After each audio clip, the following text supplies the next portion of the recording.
नमस्ते। हर बार मैं नमस्कार बोलता हूँ, इस बार नमस्ते बोल रहा हूँ। जब घर के बड़के खड़े रहें,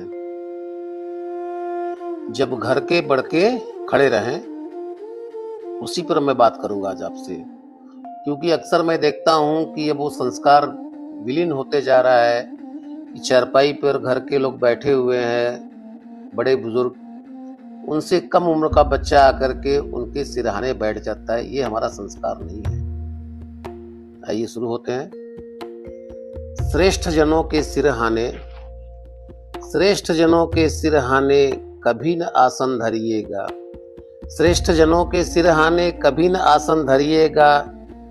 खड़े रहें यदि घर के बूढ़े, वहां न बैठे रहिएगा, फिर वहां न बैठे रहिएगा।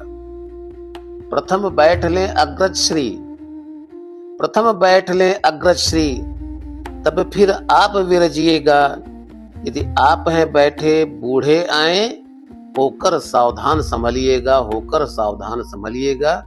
आप बैठे हैं, घर के बड़े बुजुर्ग आ गए, आप खड़े हो जाइए। हम उम्रों की टोली में, हम उम्रों की टोली में सिरहाने पैताने कहीं रहें, कुछ भी फर्क नहीं पड़ता, यहीं रहें या वहीं रहें, लेकिन सिर्फ हम उम्रों पर वरिष्ठ जन के आगे, जो घर के बड़े बूढ़े उनकी बात कर रहा हूं मैं, पर वरिष्ठ जन के आगे नत होकर ही रहिएगा। उनके अनुभव की बातें शांत भाव से सुनिएगा, शांत भाव से सुनिएगा। क्योंकि कहा गया है कि अनुभव बुजुर्गों का और ज्ञान अपना काम आता है। सिरहाने के कारण ही, आपका गौर चाहूंगा, आपका ध्यान चाहूंगा, सिरहाने के कारण ही लक्ष्मण ज्ञान न पा पाए थे, दुर्योधन भी सिरहाने नारायण साथ न पा पाए, नारायण साथ न पा पाए। दोनों दो युग की बातें हो रही, एक त्रेता युग की और एक द्वापर युग की। सिरहाने के कारण ही लक्ष्मण ज्ञान न पा पाए थे, दुर्योधन भी सिरहाने नारायण साथ न पा पाए।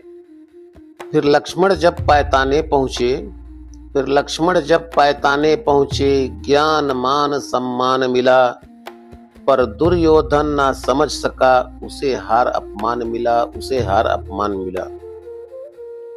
ये लाइन सारी कविता का सारांश यही है।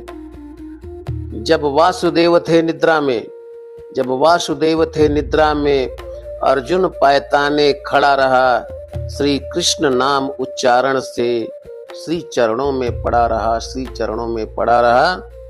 कर प्रणाम पैताने से, महाभारत काल की घटना का जिक्र कर रहा हूं। कर प्रणाम पैताने में भीष्म चरण रज पकड़ लिया, सदा सुहागिन वर पाकर पांचाली पतिजन वर्ण किया, पांचाली पतिजन वर्ण किया। धन्यवाद। कुछ आपका भी दायित्व होता है कि मैं क्या बोल रहा हूं, समझने का प्रयास करिएगा। शुक्रिया।